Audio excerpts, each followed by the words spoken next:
tener. Estamos en este tema muy especial acerca del nuevo comienzo.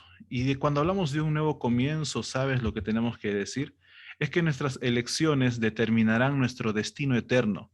Dios nos creó con un libre albedrío y somos responsables de las elecciones que nosotros hacemos. A diario nosotros vamos tomando decisiones. Algunas decisiones son decisiones trascendentales que nos ayudarán en nuestra vida eterna o nos prepararán, mejor dicho, para la vida eterna. Pero también hay decisiones que el día a día nos hacen que nosotros estemos presionados. Y por eso que Pablo, escribiendo a los Corintios, en 2 Corintios 5:10 dice, porque es necesario que todos nosotros comparezcamos ante el tribunal de Cristo para que cada uno reciba según lo que haya hecho mientras estaba en el cuerpo, sea bueno o sea malo. Aquí Pablo está enfatizando un hecho muy importante, un hecho que sin duda alguna yo creo que para muchos es clave, porque cuando uno va a Dios y cuando uno entrega su vida a Dios, sabe que en un momento todos sabemos que habremos de descansar. Sin embargo, sería muy bueno que nosotros, si el Señor nos llama al descanso, descansar en el nombre de Dios y descansar en Cristo, para cuando en la segunda venida, pues nosotros estemos preparados y vivamos con Jesús. Ahora, pero el juicio involucra mucho más de lo que nosotros mismos pensamos. El juicio es más sobre la justicia y la misericordia de Dios, su ley y su amor que se acerca a nosotros. Y algo interesante aquí, porque cuando hablamos de la justicia y la misericordia, por un lado, la justicia tiene que ver con la infracción de la ley, que tiene que ver un juicio, tiene que ver un veredicto por haber infringido la ley. Pero por otro lado también está la misericordia de Dios. Y he ahí el detalle más importante, porque en Cristo Jesús tanto la justicia y la misericordia se unieron. Jesús vino a rescatarnos. Jesús vino a cumplir lo que el ser humano no pudo cumplir. En lo que Adán y Eva, en lo que Adán, el primer hombre, falló, el segundo Adán, que es Jesús, tuvo que vencer las tentaciones y aún más fuertes que Adán tuvo que pasar. Y es por eso que en esta noche, al estudiar este tema, pues vamos a ver la importancia que tiene acerca de lo que nosotros vamos a tener que comparecer ante este tribunal. Así que vamos a estudiar en esta noche el tema del juicio. El último libro de la Biblia, en el libro de Apocalipsis, se concentra en el fin de la larga controversia entre el bien y el mal. En Apocalipsis 14, 6 al 7 dice lo siguiente: y vi otro ángel, Juan está escribiendo esta visión, y vi otro ángel volar por el medio del cielo, que tenía el evangelio eterno para predicarlo a los que moran en la tierra y a toda nación y tribu y lengua y pueblo, diciendo en alta voz: temed a Dios y dadle honra, porque la hora de su juicio es venida, y adorad a aquel que ha hecho el cielo y la tierra, el mar y las fuentes de las aguas. Aquí Juan está relatando el mensaje de alerta, el mensaje urgente que el pueblo de Dios tiene que dar, y esa es la hora de que todo el universo vea la bondad de nuestro Dios. Ahora es cuando más que nunca tenemos que nosotros mostrar la bondad de Dios. Es por eso que el juicio revela la justicia y la misericordia de Dios. ¿Podría yo haber hecho algo más para salvar a esa persona? Sabes, Helen White dice que los ángeles querían descender y rescatar al ser humano, pero no podía ser. Solamente quien nos creó, quien nos formó, él podría rescatarnos. Y es por eso que Jesús se ofreció para venir a este mundo y morir por ti y por mí. Y por eso es importante, los registros infinitos, minuciosos y exactos y detallados del cielo se abrirán, y ahí se verán todos los actos y los hechos que fueron cometidos por nosotros y los demás seres humanos. En el análisis final, cada ser en el universo verá que el Calvario es suficiente, que la cruz es suficiente. El sacrificio que Jesús hizo allá en la cruz del Calvario nos redime de nuestros pecados. Alguien alguna vez me dijo: oye, pero no era necesario que Jesús viniera y muriera cada vez. No, solamente bastaba un solo sacrificio, y el Cordero que quita el pecado del mundo, quien era Jesús, de quien se había profetizado siglos antes. El Cordero llegó en un momento crucial en la historia de este mundo. Y ahora, con el sacrificio de Jesús en la cruz, Él pagó nuestros pecados, nuestras cargas, nuestras iniquidades. Eh, Isaías dice de que Él cargó nuestros pecados, sobre Él nosotros lo tuvimos por azotado, cargó todas nuestras iniquidades. Cuando uno lee el capítulo 53 de Isaías, es inevitable no emocionarse, es inevitable no derramar lágrimas. Cuando uno lee el capítulo 53 de Isaías, se da cuenta de que el siervo sufriente de quien habla Isaías es Jesús, y Jesús vino a esta tierra cual niño indefenso, vino y vivió como un ser humilde. Ayer decíamos que no vestía ropas de rey, vestía ropas humildes. Sin duda alguna, cuando uno lee el capítulo 53 de Isaías, se va a dar cuenta que Jesús no murió por los clavos, ni por los azotes, ni por la lanza que le atravesaron su cuerpo. Jesús murió por tu pecado, por mi pecado, por los pecados de todos los seres humanos, ya sean buenos o sean malos. Y es por eso que la gracia de Dios es una gracia, es un don, es un regalo inmerecido. Bastarán siglos y siglos para poder hablar y estudiar el inmenso amor de Dios, la misericordia de Dios.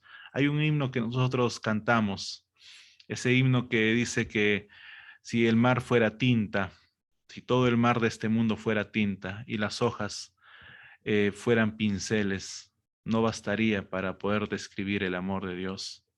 Qué tremendo es el amor de Dios. ¿Sabes? Por eso es que Dios nos da una nueva oportunidad. Jesús hoy por hoy intercede en el santuario celestial para que tú y yo podamos vivir, para que tú y yo podamos presentarnos del trono de Dios, delante del trono de Dios, para que nosotros podamos responder ante este juicio que sin duda alguna tenemos al mejor abogado, que es Jesús. En Apocalipsis 15:3 dice, grandes y maravillosas son tus obras, Señor Dios Todopoderoso, justos y verdaderos son tus caminos, Rey de los santos. Impresionante. Sabes que el juicio en el Apocalipsis revela el amor insondable de Dios, como también su justicia. Además, revela de una vez por todas, ahora y para siempre, en el presente y por toda la eternidad, que el cielo no podría haber hecho nada más para salvarnos. Tanto la cruz como el juicio revelan que Dios es justo y misericordioso. Quien debió morir ahí en la cruz era Barrabás, pero no, en vez de Barrabás murió Jesús. Es por eso que acertadamente Pablo en el libro de Romanos capítulo 6, versículo 23, junta tanto la justicia como la misericordia en este versículo que es muy conocido, porque la paga del pecado es la muerte, mas la dádiva de Dios es vida eterna en Cristo Jesús, Señor nuestro. Qué hermoso versículo que engloba tanto la justicia en cuanto a la paga del pecado es muerte, pero también engloba lo que es la misericordia. La dádiva de Dios es vida eterna. Si solo nos concentráramos en este versículo, de este versículo salen muchos sermones, pero piensa y medita y reflexiona en las letras de este versículo hermoso. La justicia declara que el hombre es pecador y merece la muerte, merece morir. Pero la misericordia es la dádiva de Dios, que la dio ¿en quién? En su Hijo Jesús. Así es que hay garantía para que nosotros podamos seguir en este mundo. Hay garantía porque Jesús ya hizo la provisión. Si la ley de Dios pudiera ser cambiada o abolida, sería totalmente innecesaria la muerte de Jesús, porque a través de la ley nosotros conocemos qué es pecado. Y si la ley fuera cambiada, no sabríamos qué es pecado. Y si la ley fuera cambiada y abolida, ya no habría necesidad de que nos rescate alguien, y por ende la muerte de Cristo sería en vano. ¿Te das cuenta? Entonces todo tiene una correlación. La muerte de Cristo establece la naturaleza eterna de la ley, y la ley es la base del juicio. A través de la ley seremos nosotros juzgados. Y fueron, dice Apocalipsis 20:12, fueron juzgados los muertos por las cosas que estaban escritas en los libros según sus obras. Y es por eso que nuestras obras revelan nuestras elecciones y nuestra lealtad. Así que es muy importante a quién eres leal. En los últimos tiempos vamos a tener que lidiar en a quién adoras. O adoras a la bestia y a su imagen, o adoras al único Dios viviente, a Jehová de los ejércitos. Y estamos en un trama, estamos en este mundo eh, rodeado de tinieblas, y ahí es cuando el enemigo aprovecha para poder desanimarnos, para poder desanimarte. Las adversidades, la rutina del día a día, las acciones que cometemos cada día, las palabras que proferimos, en fin, todas las cosas que a veces el enemigo los utiliza para nosotros, para hacernos, para derrotarnos.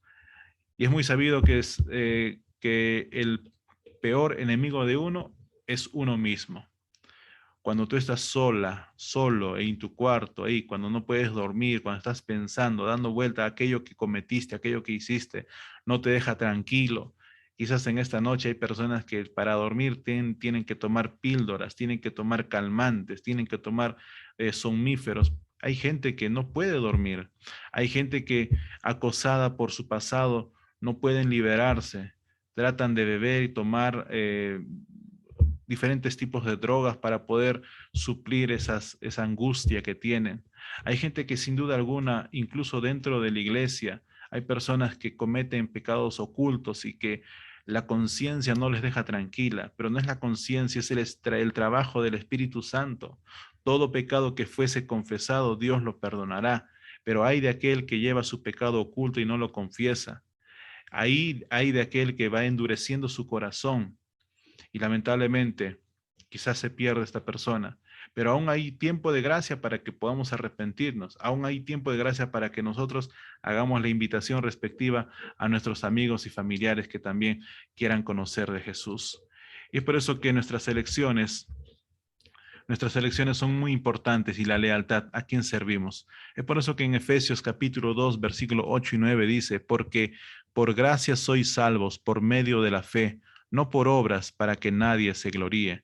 Pero cuando Cristo nos salva, nos cambia, porque somos hechura suya, dice Efesios, creados en Cristo Jesús para buenas obras. Yo quisiera hacerte un reto en esta noche. Antes de ir a dormir, te invito a que leas solamente los 2 primeros capítulos del libro de Efesios. Solo lee los 2 capítulos del libro de Efesios y resalta ahí los verbos.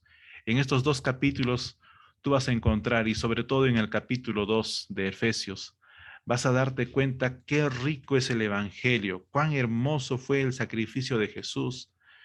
Y te vas a dar cuenta, ahí anótalo, ahí anote, yo lo repasé como 4 o 5 veces el capítulo 1 y 2 de Efesios.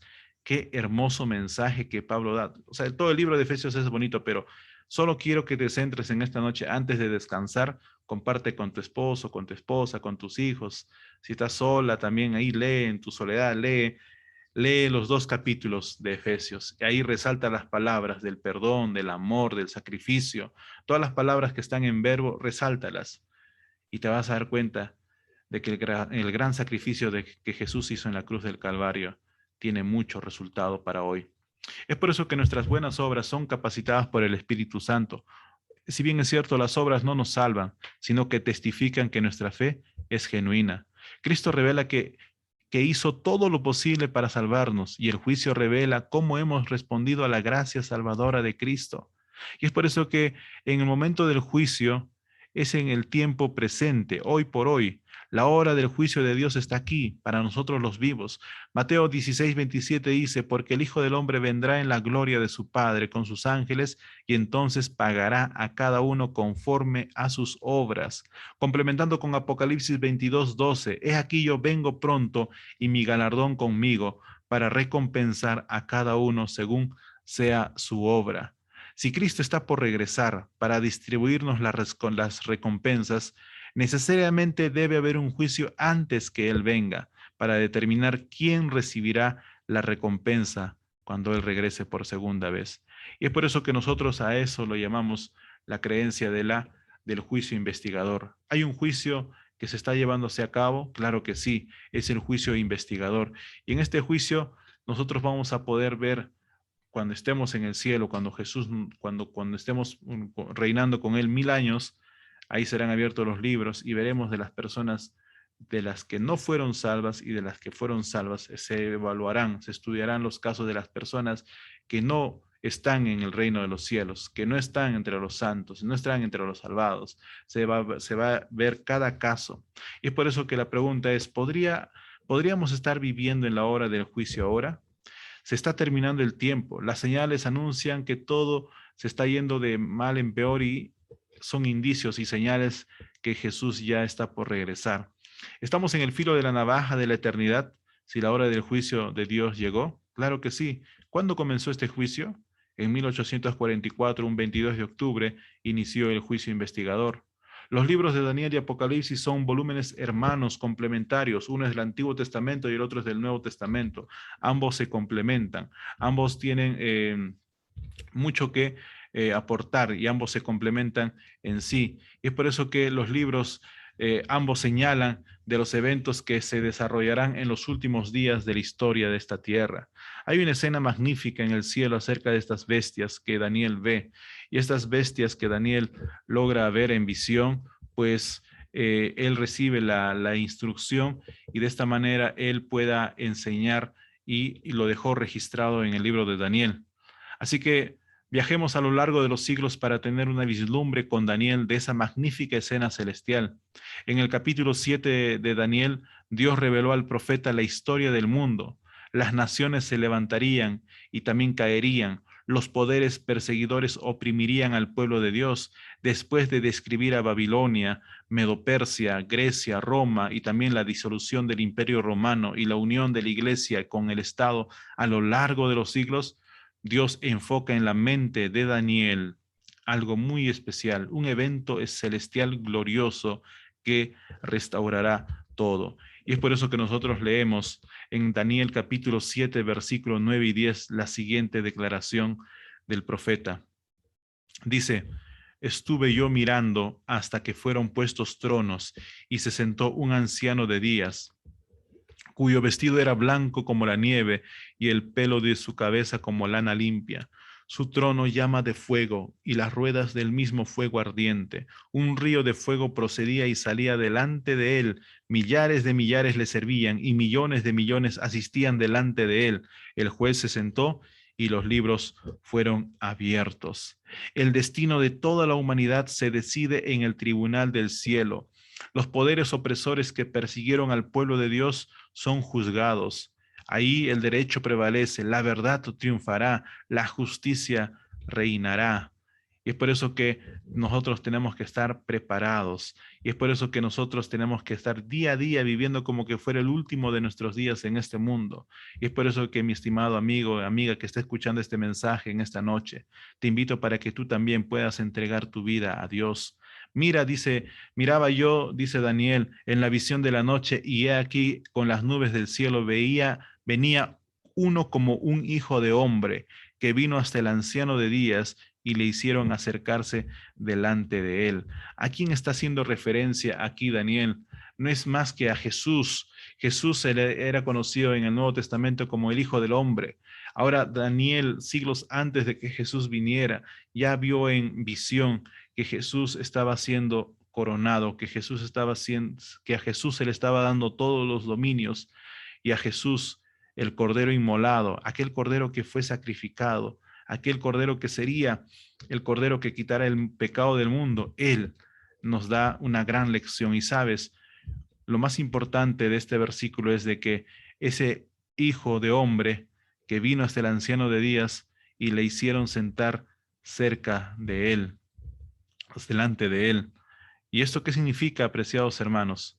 Significa de que cuando el Hijo del Hombre, y esta es una de las escenas más increíbles y más maravillosas y espectaculares de toda la Biblia, Jesús se acerca a su Padre Celestial en la presencia de todo el universo. Los seres celestiales se aglomerarán alrededor del trono de Dios. Todo el universo de seres no caídos queda pasmado con esa escena de juicio. Qué impresionante.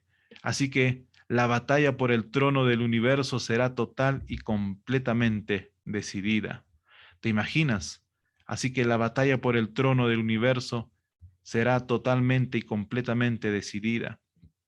Así que ya no hay más por qué nosotros angustiarnos, no hay más por qué nosotros sufrir, porque Jesús Él nos liberará.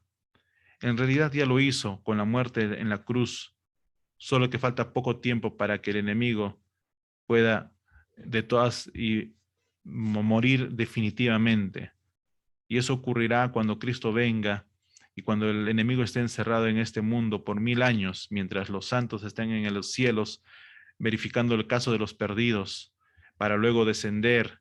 Y cuando desciende la santa ciudad, Satanás reunirá a todo su grupo para hacer la última batalla, la batalla del Armagedón. Quedará tomar la santa ciudad por la fuerza, pero no podrá. Ahí resucitarán aquellos malvados, hombres y mujeres que durante toda la historia del mundo causaron calamidad, muerte, destrucción. Todas las personas malévolas resucitarán y juntamente con las personas que estén vivas, los impíos, todas estas personas también querrán tomar y harán la guerra del Armagedón.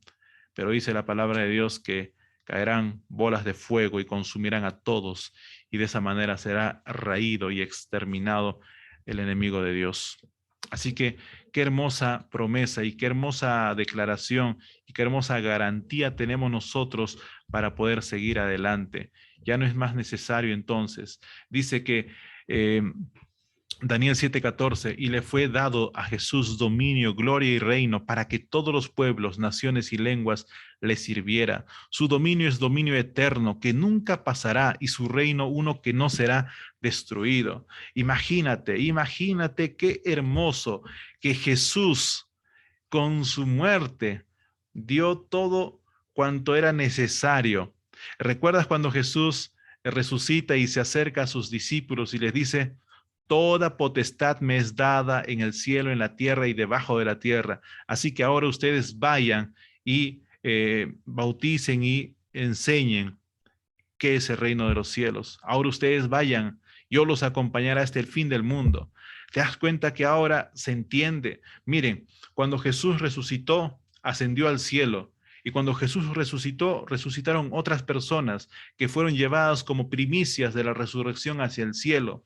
Ahora, cuando Jesús se encuentra con sus discípulos, cuando pasó con sus discípulos un tiempo todavía después de haber resucitado, Jesús le dice, toda potestad me es dada en el cielo. Vayan y prediquen este evangelio a todo tribu, nación y lengua, y yo estaré con ustedes hasta el fin del mundo. Apreciado hermano y hermana, cuando usted va y lleva el mensaje, usted no está yendo sola, usted no está yendo solo. Jesús te está acompañando en ese momento, a pesar que tú no lo veas, pero Él te acompaña. Cuando usted manda un mensaje de WhatsApp, un versículo de la Biblia, cuando usted regala un libro, cuando usted comparte de su fe, el Espíritu Santo está obrando a través de usted para que esa persona a la cual usted esté hablando, usted siembre la semilla. Ayer decíamos algo del sembrador.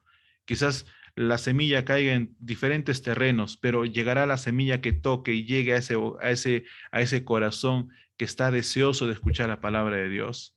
Así que nuestro trabajo no es cuestionar a quién llevar el mensaje. Nuestra misión es simplemente predicar el Evangelio a quien se nos aparezca, a quien el Espíritu Santo te diga, habla en ese momento. Y es por eso que cada mañana debemos orar nosotros pidiendo que Dios nos dé las personas adecuadas con las cuales nosotros vamos a poder llevar la palabra de Dios.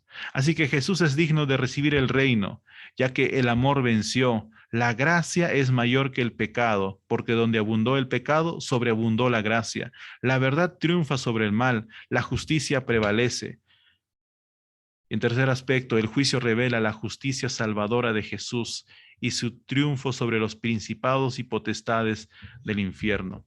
Y aquí yo quisiera hacer un paréntesis porque en el libro Primeros Escritos de Ellen White, ella relata de que cuando Jesús estaba en la cruz del Calvario, cuando los dos malhechores que murieron al lado de Jesús, que también fueron crucificados, uno de ellos se burló y el otro de los malhechores reconoció que Jesús podía salvarlo y que Jesús era divino, era más que un ser humano. Dice que mientras Jesús estaba por dar su último suspiro, el enemigo le susurraba al oído y le decía, ¿te das cuenta por quiénes estás muriendo? Esta gente no merece tu sacrificio. Desciende. Y Satanás asusaba a los sacerdotes, a los fariseos, a las personas que decían, mira, a otro salvó y a sí mismo no puede salvarse. Esas personas estaban siendo asusadas por el enemigo para que tentara, incluso en la cruz del Calvario, para que Jesús haga uso de su poder, descendiera de la cruz, pero Jesús no hizo nada de eso. Hasta el final Jesús se mantuvo incólume, se mantuvo firme, porque él tenía su misión, él tenía su propósito y él sabía que vino a este mundo a morir por nosotros. Jesús vino a rescatar lo que se había perdido. Jesús vino a darnos una nueva oportunidad. Yo no sé si en esta noche esté hablando para alguien que cree que sus esperanzas ya están esfumadas, cree que sus sueños ya se arruinaron. Quizás hable para un joven que acaba de enterarse que embarazó a una chica o que la señorita se entera que está embarazada en plena universidad. No sé si en esta noche esté hablando para algún padre de familia que está luchando con su hijo, que está con muchas horas en los videojuegos, está enviciado, ya no sabe qué más hacer. Yo no sé si en esta noche esté hablando para un matrimonio que tiene problemas. ¿Sabes? Jesús vino a darnos una nueva oportunidad. El enemigo podrá darnos bofetadas, podrá hacernos caer, podrá hacernos lastimar, pero lo que no puede hacer es quitarte la esperanza. Hay algo que el enemigo es limitado. ¿Sabes en qué? El enemigo no conoce nuestros pensamientos. Solo Dios conoce tus pensamientos. Incluso en los pensamientos a veces nosotros podemos inducir al enemigo que nos utilice con la música, con lo que vemos, con lo que leemos. Pero Dios es grande en misericordia, que incluso cuando estemos en las garras del pecado, si tú clamas a Dios, Dios envía ángeles para rescatarte. Así que, de todas maneras, es difícil perderse. Solamente quien se va a perder va a tener la osadía de decirle en la cara a Dios y decirle, no quiero que me salves, quiero perderme.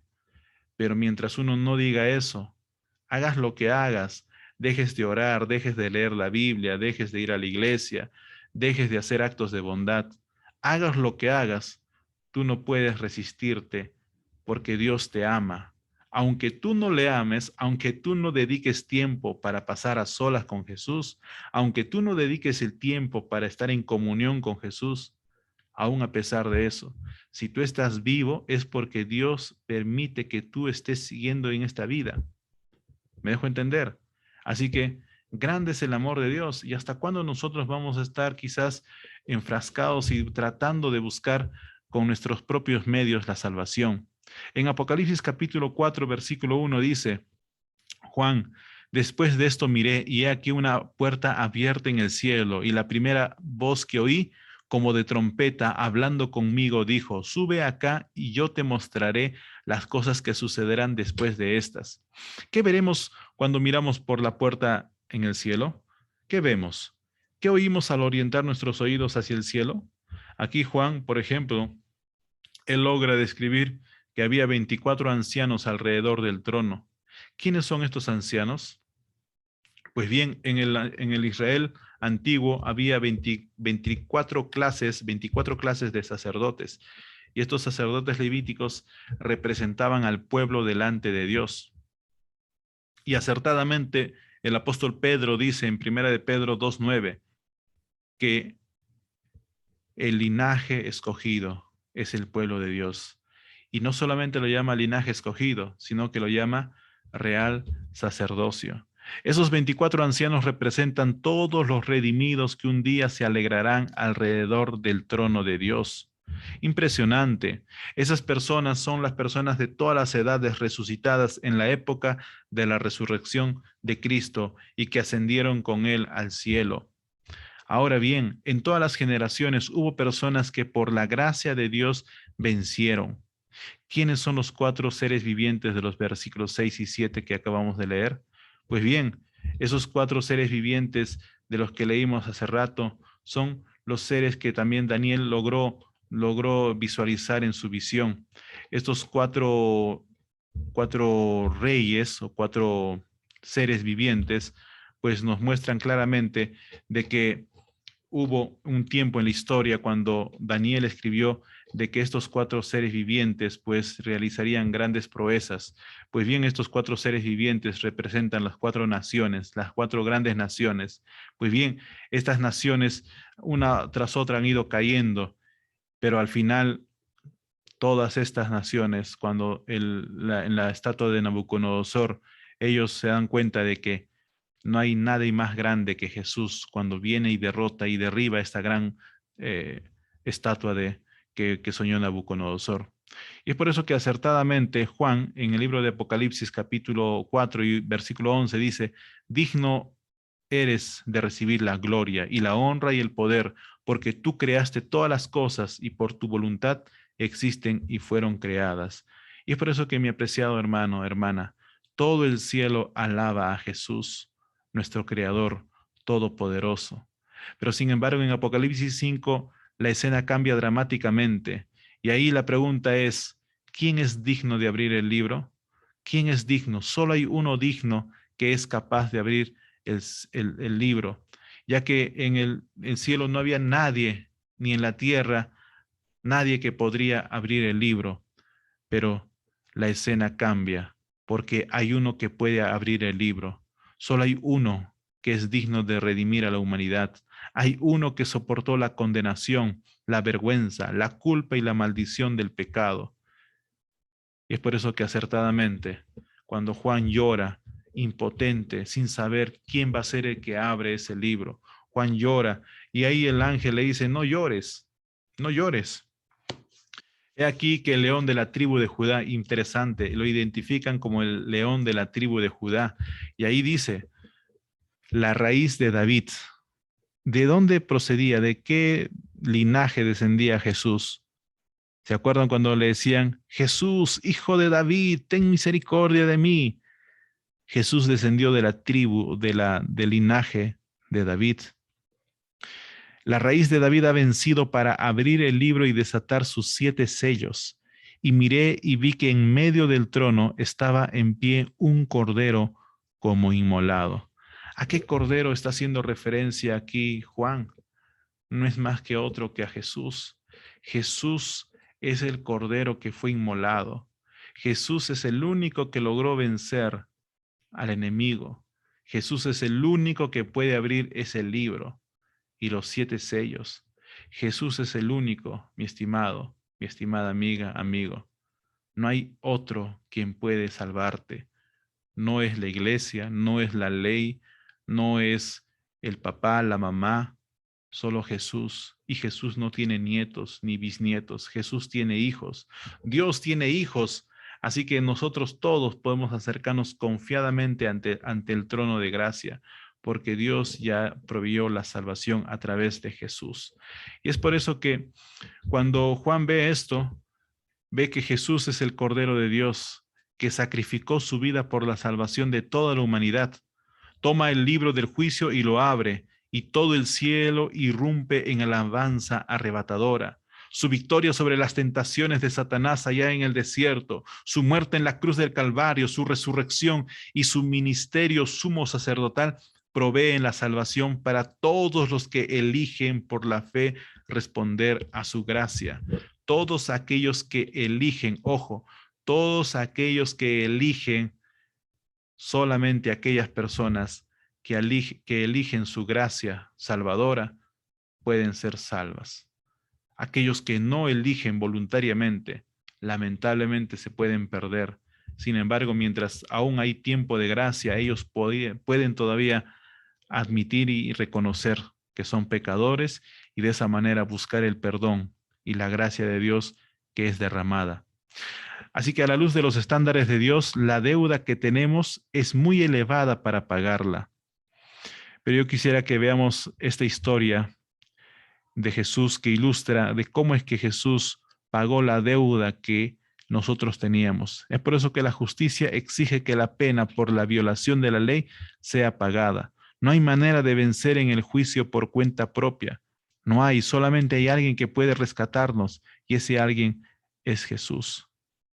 Cuenta la historia de que hubo dos amigos que en su infancia jugaban juntos y que pasaron los años, conforme pasaron los años se hicieron grandes y cada uno tomó un rumbo diferente.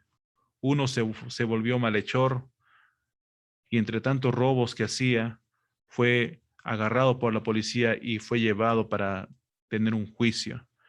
Y cuando el prisionero ve al juez que está ahí delante, sonríe porque el juez es su amigo de la infancia.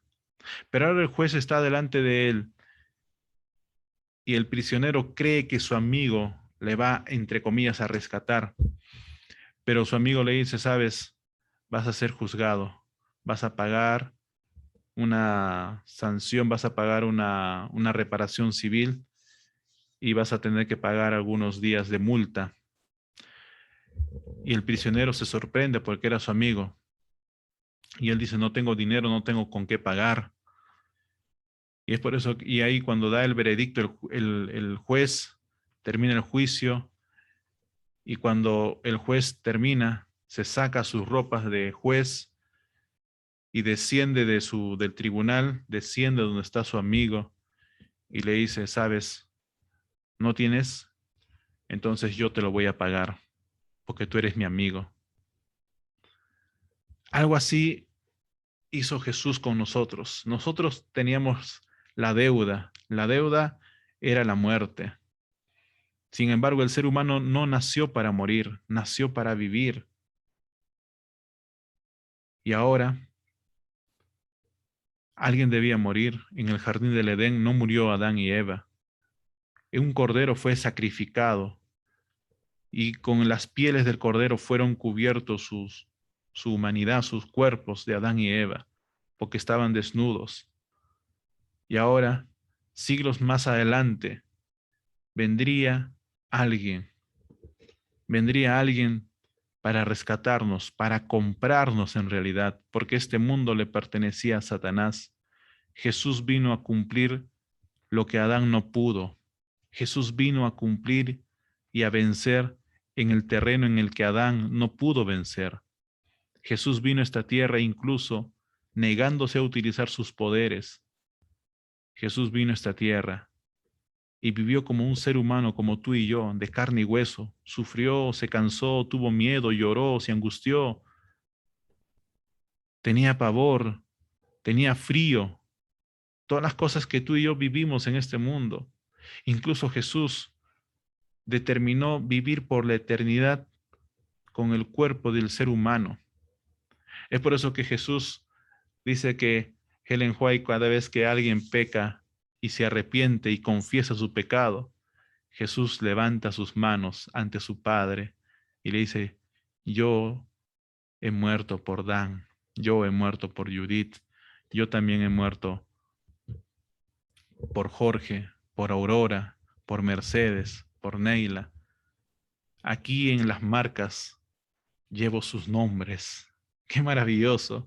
Y cada vez que uno va a Dios y se arrepiente y confiesa sus pecados, Jesús se pone entre el Dios Padre y el pecador y en el medio se pone Jesús y dice, oh, Padre, perdónalo, que mi justicia lo cubra. Y Dios no nos ve como pecadores. Cuando uno se arrepiente y confiesa, el manto de justicia, el carácter de Jesús se refleja en nosotros. Y Dios ya no nos ve como pecadores, nos ve personas justas. Eso es la misericordia, eso es la gracia de Dios. Pero Jesús no puede hacer nada cuando tú y yo no nos arrepentimos, no confesamos nuestros pecados. Cuando en ocultas tú haces lo que haces sin que nadie te vea, aparentemente, pero hay alguien que te ve. Es por eso que tenemos que tener mucho cuidado con algunos pecados acariciados que debilitan nuestra fe. Hay pecados acariciados que de pronto están debilitando nuestra fe. Y es por eso la importancia de que en el juicio final Jesús está ante todo el universo y declara que nuestra deuda fue pagada. Tu deuda fue pagada. Ya no hay más deuda. No es un aplazamiento de deuda. No es un trueque. Es simplemente que Jesús ya hizo todo lo que era necesario para pagar la deuda. Y es por eso que el juicio es una noticia increíblemente buena para el pueblo de Dios. Sabes, En Daniel capítulo 7, versículos 9 y 10, dice aquí esta hermosa declaración: hasta que vino el anciano de días y se dio el juicio a los santos del Altísimo, y que el reino y el dominio y la majestad de los reinos debajo de todo el cielo sea dado al pueblo de los santos del Altísimo, cuyo reino es reino eterno, eterno, y todos los dominios le servirán y obedecerán. Amén, aleluya, alabado sea Dios. Jesús nos representa en el juicio. Jesús nos representa en el juicio. Qué hermoso, porque ¿qué sería si tú y yo, con las obras y con la vida que estamos llevando ahora, nos presentamos ante el juicio? Definitivamente estaríamos perdidos, pero solamente cuando Jesús te representa en el juicio, tú puedes ser salvo, porque Jesús te está librando. Es como que yo te voy a explicar con un ejemplo que tenemos en esta tierra, un ejemplo que tú y yo conocemos. Si usted va a ir a hacer un trámite ante una entidad, ante una entidad y requiere que tú estés presente, pero es imposible que tú vayas, tú puedes delegar a otra persona. Y nosotros aquí en la tierra tenemos una carta poder. Dejamos una carta poder para que otra persona vaya en representación mía. Muchas ocasiones, tanto yo, mi esposa y mi hermano, a veces que es médico, me envía carta poder, me dice, por favor, haz ese trámite. Y cuando yo voy en nombre de la persona del que está descrito en la carta poder. Así que yo asumo, yo voy, me presento y yo hago el trámite respectivo. Pregunto, ¿el trámite corresponde para mí o para la persona para quien se le estoy haciendo el trámite? Es para la persona para quien se le estoy haciendo el trámite. De esa manera, de igual manera, Jesús hizo más que eso. No nos dio una carta poder simplemente, nos dio su vida, nos dio su sacrificio, nos dio todo cuanto era necesario para pagar el pecado. Y es por eso que Jesús nos representa ante el juicio. El propósito del juicio no es descubrir cuán malos somos. El propósito del juicio es revelar cuán bueno es Dios. Y es por eso que en Apocalipsis 5, 9 y 10 dice, y cantaban un nuevo cántico diciendo, digno eres de tomar el libro y de abrir sus sellos, porque tú fuiste inmolado. Está hablando del Cordero, del sacrificio del Cordero. Y con tu sangre nos has redimido para Dios. La muerte de Jesús, está hablando aquí Juan, de todo linaje y lengua y pueblo y nación, y nos has hecho para nuestro Dios reyes y sacerdotes, y reinaremos sobre la tierra. Cuenta una historia de un viejo campesino que visitó Londres. Y en esta historia, que este campesino visitó Londres, pues encontramos algo de cierto, pues este viejito que visitó Londres por primera vez en su vida, vagó por una de las grandes galerías de arte de la ciudad para conocerla. En una de las galerías llegó a una pintura maravillosa del Señor Jesucristo colgado en la cruz, una pintura que alguien había dibujado. Se detuvo ante ella este campesino y mientras miraba la imagen, un gran amor por el que estaba colgado cambió su corazón y dijo, bendito sea. Y dijo en voz alta el campesino que veía esta imagen, oh, yo te amo, decía. Algunos en la galería oyeron las palabras del anciano y al ver las lágrimas que corrían por sus mejillas arrugadas mientras estaba al lado de la pintura con el sombrero en la mano, olvidándose de todo lo que lo rodeaba, se sintieron atraídos y las personas también se detuvieron ante ella, ante la imagen, ante este cuadro pintado de Jesús en la cruz. Entonces un extraño, alguien que no conocía a este viejo campesino, y tomándolo de la mano le dijo, yo también lo amo, hermano. Viendo lo que había sucedido, un tercer extraño dio un paso al frente diciendo, yo también los amo. Entonces un cuarto se juntó a ellos y luego un quinto, un sexto, y así sucesivamente muchas personas se pararon delante de la pintura del Salvador que fue pintado. Quedó delante de esta imagen un pequeño grupo de hombres totalmente desconocidos unos de otros, pero unidos por el amor de Jesús. ¿Qué seríamos sin Cristo? Sin Cristo, el juicio del Apocalipsis es un evento atemorizante. Sin Cristo, el evento de Apocalipsis es un momento tormentoso. Y es por eso que yo te invito en esta noche para que tú puedas aceptar a Jesús en tu corazón. Todos los días y todas las ocasiones que hay oportunidad, nosotros hacemos la invitación. Hoy es el día de buena nueva. Hoy es el día de salvación. Si oyeres hoy su voz, no endurezcáis vuestro corazón. Hoy, y este es el momento. Este es el momento para que tú también le digas, Señor, me comprometo totalmente con Cristo. Y eso es tu deseo en esta noche. Y quizás en casa tengas una Biblia. Antes de irte a descansar, a dormir, lee un pasaje. Lee la vida de Jesús, todo lo que Él hizo por nosotros. Cada mañana, cada día, tenemos la oportunidad nosotros de poder acercarnos. Cada día tenemos la oportunidad de poder decirle, Señor, te entrego mi vida. Y así como este campesino quizás, en la soledad, cuando estés solo ahí, imagínate, cierra tus ojos e imagina Jesús predicando, Jesús sanando, tocando a las personas. Cuando uno va a un hospital, cuando uno va a visitar a los enfermos, ¿cómo sale? Sale totalmente conmovido, ¿verdad? Imagínate, todos los días viendo enfermos, leprosos, gente desahuciada, gente discriminada en su sociedad, gente que tenía una enfermedad de nacimiento y las personas creían que era la maldición de Dios. Cuando su amigo murió, Jesús lloró tanto que la gente dijo, verdaderamente, Jesús amaba a Lázaro. Si hay un versículo más corto de la Biblia, es el que está en Juan. Y Jesús lloró. 3 palabras. Y Jesús lloró.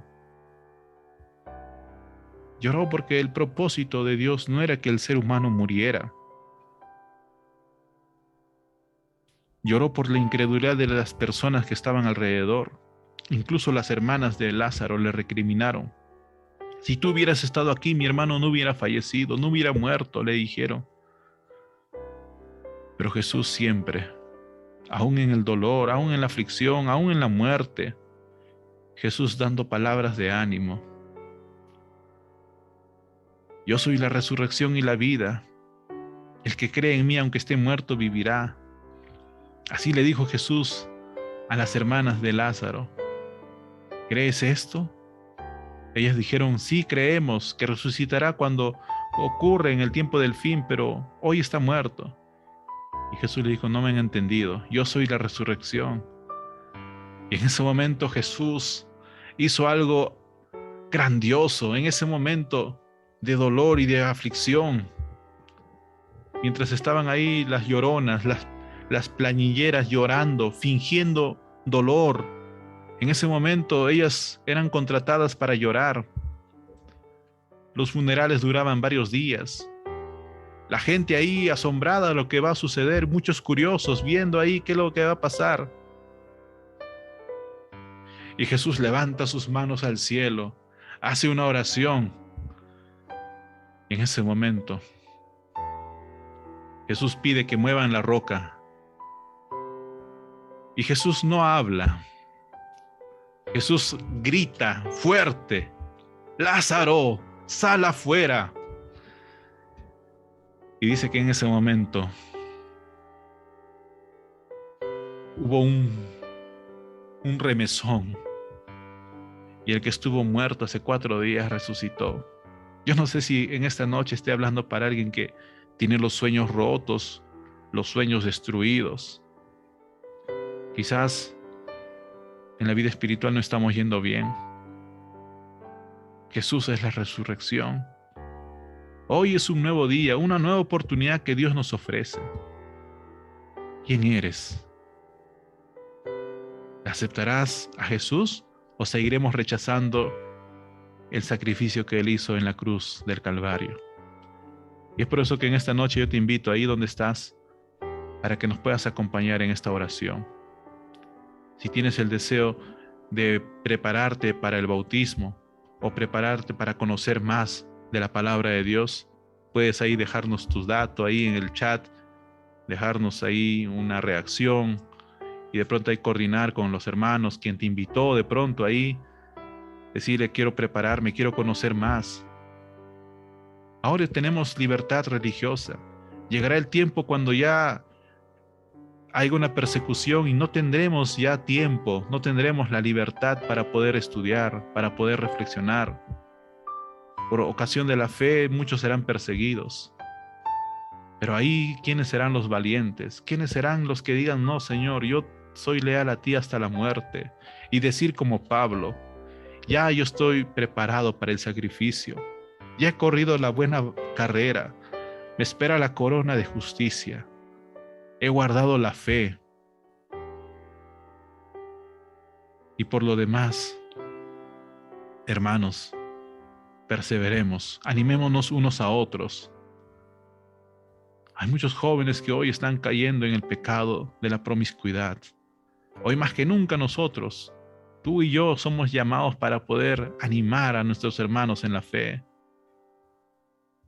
Y así que en esta noche vamos a orar para aquellas familias que están atravesando momentos difíciles, por aquellos sueños, metas. Estamos poco más y llegamos a octubre, noviembre y se nos va otro año más, 2 años de pandemia. Cuántos sueños paralizados, cuántas empresas paralizadas. Pero la misión no está en cuarentena. El enemigo no está en cuarentena. El enemigo ha seguido trabajando, rompiendo hogares, rompiendo sueños. Así que vamos a orar para que en esta noche Dios obre un milagro en nuestras vidas. Querido Padre Celestial, te damos gracias, oh Señor, porque tú nos das más de una oportunidad. Quizás en esta noche hay alguien que te ha prometido y ha fracasado una y otra vez. Incluso a veces llegamos a perder la confianza en nosotros mismos porque no tenemos fuerza de voluntad para cambiar. Queremos, Señor, dedicar tiempo para pasar contigo, pero los afanes de esta vida, los problemas, las adversidades, las circunstancias del día a día, Señor, hacen que de pronto no estemos en comunión contigo. Sin embargo, este grupo de personas ha separado estas horas de la noche, que en vez de mirar una película, en vez de mirar una novela, en vez de mirar algo que les divierta, están aquí escuchando tu palabra, Señor. Oh Padre, bendícelas nombre por nombre. Obra el milagro que sea necesario en las personas que están conectadas y las que no han podido conectarse por algún motivo, Señor, acompáñalas, cuídalas y protéjalas, Señor. Oramos, oh Señor, en esta noche para que tu misericordia nos alcance, nos des una nueva oportunidad, oh Padre. Gracias te damos una vez más por el inmenso amor que has tenido para con la humanidad, que siendo aún pecadores enviaste a tu Hijo Jesús a morir por nosotros. Y quizás no hemos apreciado el grande sacrificio que Jesús hizo en la cruz del Calvario. Oh Señor, en esta noche que antes de descansar al leer estos 2 capítulos de Efesios, podamos, Señor, reflexionar y meditar en el inmenso amor que tuviste para con la humanidad. Y aún siendo pecadores, hiciste que tu Hijo Jesús muriera como el peor de los criminales, no cometiendo algún pecado, Señor. Nunca habrá palabras que alcancen a agradecerte todo lo que has hecho por nosotros. La eternidad bastará, Señor, para poder meditar y aprender más de tu amor. Gracias por ello, Padre amado. Te damos en el nombre de Jesús. Amén. Amén.